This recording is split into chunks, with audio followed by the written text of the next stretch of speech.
Hello everyone, welcome to NTD Visual. Today I help you how to use math formulas to create number orders. Okay, so you look on a screen. I have a table, so I create number orders.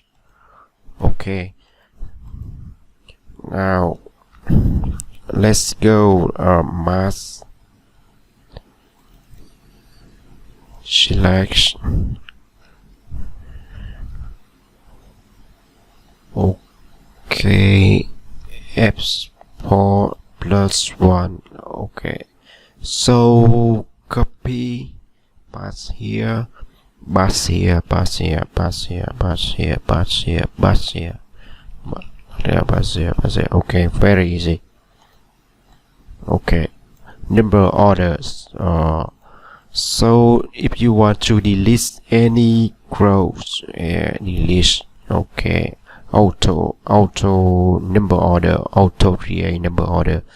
Okay, delete L. Okay, so and then insert any rows L. So copy, paste here, paste here. Okay, so very easy.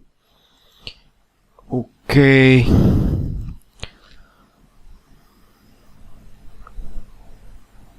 Okay, so this video tutorial today, the end here. If you feel this video helpful, you can subscribe, like, and share this content video to everyone. Thank you so much.